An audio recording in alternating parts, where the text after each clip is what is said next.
Okay. Hi guys. This is day 1 of reading the Charlotte's Web book. Yeah. This is a long story. Okay. Let me tell you about the owner of this one first. E.B. White was born in Mount Vernon, New York.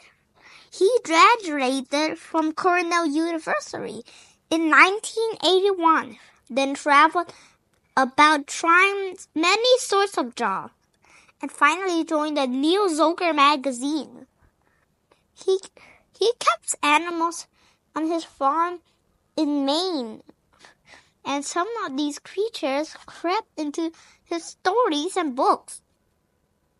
In 1970, Mr. White received the Laura Ingalls Wilder Award as the time given every 5 years for the distinguished service to Charles Little by the American Library Associates. E.B. White died in 1985. Let's see more. There's still more here. There's even a picture of him. And don't worry about this. E.B. White was born in New York, USA in 1899 after graduating from Cornell University. In 1921, he became a writer for the New Yorker magazine and wrote many collections of essays and poems for adults. In 1970, he received the Laura Ingalls Wilder Medal for his children's books. Stuart Little and Charlotte's Web, an award given to the authors who have made a sustainable and lasting comfort. Too Literal for Children, his third book for children, The Trumpet of the Swan, won the International Board on Books for Young People Award. He died in 1985, aged 86. Isn't that good news? Okay, let's read page 1. There are 22 chapters. We're going to read chapter 1, Before Breakfast. Chapter 1, Before Breakfast. "Where's Papa going with that axe?" said Fern to her mother as they were setting the table for breakfast. "Out to the hog house," replied Mrs. April. "Some pigs were born last night." "I don't see why he needs an axe," continued Fern, who was only 8. "Well," said his mother, "one of the pigs is a runt. It's very small and weak, and it will never amount to anything. So your father has decided to do away with it." "Do away with it?" shrieked Fern. "You mean kill it? Just because it's smaller than the other ones?" Mrs. April put a pitcher of cream on the table. "Don't yell, Fern," she said. "Your father is right. The pig would probably die anyway." Fern pushed a chair out of the way and ran outdoors. The grass was wet and the earth smelled of springtime. Fern's sneakers were soaked by the time she caught up with her father. Please don't kill it," she sobbed. "It's unfair." Miss Irritable stopped walking. "Fern," he said gently, "you have to learn to control yourself." "Control myself?" yelled Fern. "This is a matter of life and death. And you talk about controlling myself." Tears ran down her cheeks and she took hold of the axe and tried to pull out of her father's hand. Fern, said Mr. April, I know more about raising a little pig than you do. A weakling makes trouble. Now run along. But it's unfair, cried Fern. The pig couldn't help being born small, could it? If I had been very small birth, would you have killed me? Mr. April smiled. Certainly not, he said, looking down at his daughter with love. But this is different. A little girl is one thing. A little runty pig is another. I see no difference, replied Fern, still hanging on the axe. This is the most terrible case of injustice I ever heard of. A queer look came over to John April's face. He seemed almost ready to try himself. All right, he said. You go back to the house, and I will bring the runt when I come in. I let you raise it on a bar like a baby, and you see what trouble a pig can be. When Mr. April returned to the house half an hour later, he carried a carton under his arm.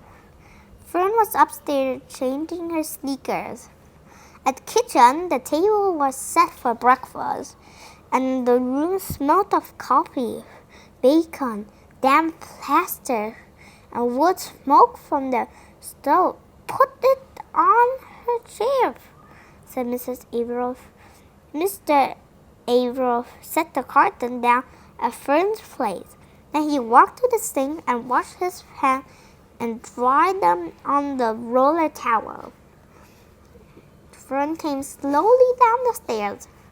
Her eyes were red from crying. As she approached her chair, the curtain wobbled, and there was a scratching noise. Fern looked at her father. Then she lifted the lid of the curtain. There, inside, looking up at her, was a newborn pig. It was a white one. The morning light shone through its ears, turning them pink. He's yours, said Mr. April, safe from untimely death. As may the good Lord forgive me for this foolishness.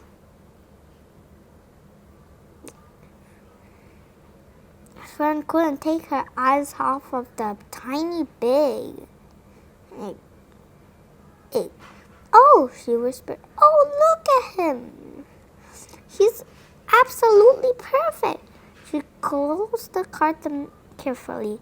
First she kissed her father, and then kissed her mother, and then she opened the lid again, lifting the pig out and held it against her cheek. At this moment, her brother Avery came into the room. Avery was 10. He was heavily armed, an air rifle on the one hand, a wooden dagger in the other. What's that? He demanded. What's Fern got? She got a gus for breakfast, said Mrs. April. Wash your hands and face, Avery. Let's see it, said Avery. Let's see it, said Avery, setting his gun down. You call that a miserable thing a pig? That's a fine specimen of a pig. It is no bigger than a ripe rat. Wash up and eat your breakfast, Avery, said his mother. The school bus will be along in half an hour. Can I have a pig too, Pop? Asked Avery. No, I only disturb pig. It's too early riser, said Mr. April. Fern was just a daylight trying to rid the world of injustice. As a result, she now has a pig, a small one, to be sure, but nevertheless a pig. It just shows what can happen if a person gets out of bed promptly. Just eat. But Fern couldn't eat until her pig had a drink of milk. Mrs. Averill found a baby's nursing bottle and rubber nipple. She poured warm milk into the bottle, fitted the nipple over the top, and handed it to Fern. "Give him his breakfast," she said. A minute later, Fern was seated on the floor in the corner of the kitchen with her infant between her knees, teaching it to suck from the bottle. The pig, although tiny, has a good appetite and caught on quickly. The school bus was honked from the road. "Run!" commanded Mrs. Arable, taking the pig from Fern and slipping a donut into her hand. Avery grabbed up a gun and another donut. Children ran out to the road and climbed into the bus. Fern took no notice of the others in the bus. She just sat and stared out of the windows, thinking what a blissful world it was, and how lucky she was to have entire charge of a pig.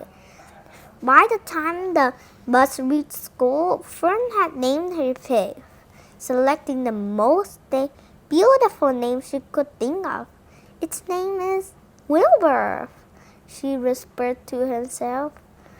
She was still thinking about the pig when the teacher said, "Fern, what's the capital of Pennsylvania?" "Wilbur," replied Fern dreamily. People giggled. Fern blushed. Guys, we're going to read 2 chapters a day. So I'm going to calculate later how many days it would take. Yeah!